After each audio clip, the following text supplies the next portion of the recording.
This is Let's Talk Chattanooga Real Estate, the podcast where we cover home buying, home selling, home improvement tips and ideas, market trends and developments, and investing in real estate. If you own real estate in the Chattanooga, Tennessee area, or want to own real estate here, then you're in the right place. Let's Talk Chattanooga Real Estate is hosted by Blake Watson, a real estate agent and investor in Tennessee and Georgia. Welcome back to Let's Talk Chattanooga Real Estate, the podcast that covers everything you need to know about buying, selling, and living in and around the scenic city, whether you're in Tennessee or Georgia. I'm your host, Blake Watson with Epique Realty, and today we're focusing on buying your first home. If you're wanting to buy a home or you have a friend who needs to learn about buying their first home, well then listen up. This episode is for you. This episode is packed with tips to help you avoid the most common first-time buyer mistakes, and more importantly, understand what buying a home in 2025 actually looks like around Chattanooga and Northwest Georgia. For sure, buying your first home can be exciting, but it can also be overwhelming. There's a ton of info out there, and unfortunately, a lot of it is outdated, it's inaccurate, or just plain confusing.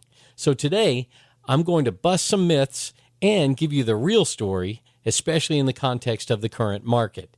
So let's kick things off with probably the most persistent myth of all, and that is myth number one: you need 20% down to buy a home. The reality is that's just not true. Here in Chattanooga and across the country, first-time buyers often think they need to save up a massive down payment before they can even think about homeownership. But did you know there are several loan programs that let you buy a home with as little as 3% down or even 0 down in some cases? FHA loans only require 3.5% down. USDA and VA loans offer 0% down options, and even conventional loans can start at just 3% down if you qualify. In fact, nationally, most first-time buyers are putting down around 6 to 8%. So if you took that average for first-time homebuyers at 6 to 8% down payment, well, that gives you a pretty good idea that you don't need 20% down. In Tennessee, the THDA's Great Choice program, and in Georgia, the Georgia Dream program, they both offer down payment assistance that can help you cover upfront costs. Now, these aren't shady deals. These are legit state-backed options to help people get into their first home by paying a portion of their down payment. And we've covered more details on these lending programs and down payment assistance in previous podcast episodes. You can listen to episode 60, that's from May 16th, 2025, with Bruce Dodd from Chat Mortgage, as he gives advice for first-time home buyers. Episode 9 from February 13th, 2024 features some specific details on down payment assistance programs. That was with Lindsay Wood with Mortgage Investors Group. And then Episode 1 from December 20th, 2023 has a full explanation of the home loan process for first-time homebuyers with Tina Christine from Churchill Mortgage. Now, I'll include links to each of these previous podcast episodes in the show notes. Myth number 2. You need perfect credit to get a mortgage. The reality is that is not true. You don't need an 800 credit score to buy a house. Many buyers qualify with credit scores in the 600s. FHA loans can get as low as 580, and THDA's program requires a minimum score of 640. What lenders are really focusing on is whether you can afford the monthly payments and if you have stable income. And if your credit isn't perfect, well, don't stress about it. You can talk to a lender anyway, and sometimes just a few small changes like paying down a credit card or correcting an error can boost your credit score faster than you think.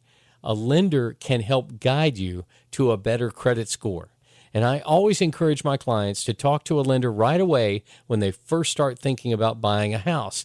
There's no harm in starting that conversation early, even if you're a year or more away from buying. The benefits of getting proper direction and expert information are very valuable as you get closer to actually purchasing your home. Myth number 3, the market's going to crash, so I should just wait.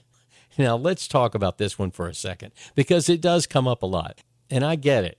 Prices have gone up a lot in the past few years, and people are nervous. But a full-blown housing crash like 2008, that's just not very likely at all. That was a once-in-a-lifetime type of event. We called it the Great Recession. And we've only had 2 major crashes since the Civil War that actually earned their own name. And that's the Great Depression and the Great Recession. Otherwise, it seems downturns are just called recessions. Here in Chattanooga, the median sales price of a home has risen every year since 2011. And today, in 2025, home prices have continued to rise modestly, even with higher mortgage rates. There are more homes on the market now than a year ago, and homes are sitting a bit longer, averaging around 40 to 50 days on market, but prices are still climbing. The market's cooling, it's not collapsing. So if you're waiting for prices to plummet before you buy, well, you might end up watching for a long time as homes get more expensive while mortgage rates stay elevated or they even go up. And if you find a home you love and you can afford it now, you can always refinance later if rates drop. Let's talk about myth number 4. First-time buyers can't compete in today's market. Well, that may have been true back in 2021 when everything was selling for thousands over the asking price with no inspections, no contingencies. But in 2025, well, things have changed. Inventory is up, sellers are more flexible, and homes are taking longer to sell. That means you, the first-time buyer, finally have a little more breathing room. We're even seeing price reductions and seller concessions again, especially if a home's been sitting on the market for more than a month or two. As a buyer, that means you have more opportunity to see multiple houses and not be rushed into a quick decision. You also have more opportunity to negotiate with the seller for repairs or possibly helping you with closing costs. I recently worked with a client that was buying a home that had an old heating and air unit and it had some other repairs that were needed. And I helped them negotiate a $10,000 discount on the price of that home. And then they were able to use that as a credit to be able to buy a new air conditioning unit and cover some of those other repairs as well. Myth number 5, I need to find the perfect home. Well, look, I hate to break it to you, but the perfect home doesn't exist. The reality is buying your first home is often about getting a good home in a great location and building from there. Maybe it doesn't have granite countertops or your dream bathroom yet, but if it has solid bones, it's in a neighborhood you enjoy, and it fits your budget, it's worth a serious look. And remember, you can always improve a home over time. You can paint. You can add fixtures, you can add flooring. These are all changeable parts. Location, not so much. So pick the place you want to be. And furthermore, a first home doesn't have to be your last home. It's very common to trade up as your needs change, or maybe downsize later on down the line. The key is to get in the game. Once you own your first home, you're in the club. The next one will be easier to acquire. All right, now let's shift from myths to practical tips, things you need to be doing if you're planning to buy your first home in the next 6 to 12 months. Tip number 1, get pre-approved before you shop for your house. And this isn't just paperwork, it's strategy. First off, getting pre-approved by a lender tells you exactly how much house you can afford, what your monthly payment might look like, and how competitive you will be in the eyes of the sellers. Plus, in most cases, sellers won't seriously consider your offer without that pre-approval letter. Here's a pro tip. Aim for a fully underwritten pre-approval if you can. It's stronger than a simple pre-qualified letter. It shows you're a serious buyer. Tip number 2, ask your lender about first-time buyer programs. You might qualify for lower rates or assistance with closing costs. But some options are available just because of your geographic location, like the USDA Rural Development Program or the Chattanooga Neighborhood Enterprise First-Time Homebuyer Grant and Loan Program. That's for a home within the Chattanooga city limits and priced at $300,000 or less. Tip number 3, budget for more than the down payment. This one gets overlooked a lot. As you're scraping together all the money you can for a down payment, be sure to hold some back because you're going to have some expenses just moving into your home. When you buy a home, you're also paying for closing costs. That's usually 2 to 5% of the price. Then you've got home inspections, moving expenses, and maybe some immediate repairs or some furniture or a refrigerator, whatever you might need just so you can be in a livable space.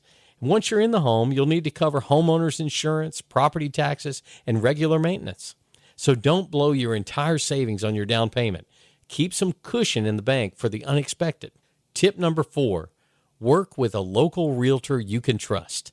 I can't stress this enough, especially in Chattanooga, where neighborhoods can vary from block to block, and properties on one end of a street could be different than properties on the other side of town with the same street name. A good agent will guide you through everything, from finding homes to making offers, negotiating terms, getting through the inspection period, and potentially negotiating repairs after the inspection. A good agent is going to help you get across the finish line at closing. As a realtor, I work with first-time buyers regularly, and part of why I enjoy my job is getting people into their first home.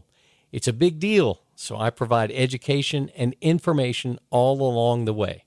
Tip number 5, never skip the home inspection. I don't care how nice the house looks. Always get it inspected. Inspections can reveal serious issues that you can't see, like roof damage, faulty wiring, or drainage problems. And here in the Southeast, termite inspections are a must. Now, you can walk through a home, and even if you're experienced with home repairs and how things should look in a well-kept home, you still want someone to get on the roof, and you want somebody to go under the house if there's crawl space, and just to do a very thorough inspection of all the systems in the home. Tip number 6, be ready to walk away. This is a tough one because it's easy to get emotionally attached. But remember, if the inspection turns up major problems or financing falls through, you may need to walk away. It is much better to pay $500 for an inspection and find the problem than to pay $50,000 to repair the problem after you already own the house. It may be hard in the moment to walk away, but it's better to back out of a deal than to end up in a money pit or a situation that you regret. Tip number 7. Think long-term. Real estate is a long game. If you're planning to stay in the area for at least 3 to 5 years, buying can be a very smart move. You'll build equity, you'll have stable housing costs, and you'll gain a valuable asset that continues to appreciate over time. But if your life is up in the air and you think you might need to move in a year, well, then renting might be the smarter choice for now. There's no shame in waiting until the time is right and you know you are in the community where you want to stay. So let's recap real quick. You don't need 20% down. You don't need perfect credit. The market isn't crashing. First-time buyers can absolutely win in 2025. And most importantly, you don't need the perfect home. You just need the right one. Buying your first home is a big step, but it's also a doable step. I want to encourage you there. There are many people who've gone before you and have bought a home and now own a home. You can do it, especially here in Chattanooga and Northwest Georgia, where homes are still pretty affordable and you've got great professionals to help you along the way. If you have questions about anything we talked about today, or if you're thinking about starting your home search and you don't know where to begin, well, please reach out. I'd love to help. I'm Blake Watson, agent with Epique Realty. My mobile phone is 423-315-1815, and my brokerage office phone is 888-893-3537. You can find me on Facebook and LinkedIn as Blake Watson and on Instagram as Rock and Roll Blake. My website is @homechattanooga.com. Thanks for listening to Let's Talk Chattanooga Real Estate. If you found this episode helpful, please share it with a friend and follow this podcast so you won't miss any future episodes. And until next time, I wish you all the best in your real estate journey.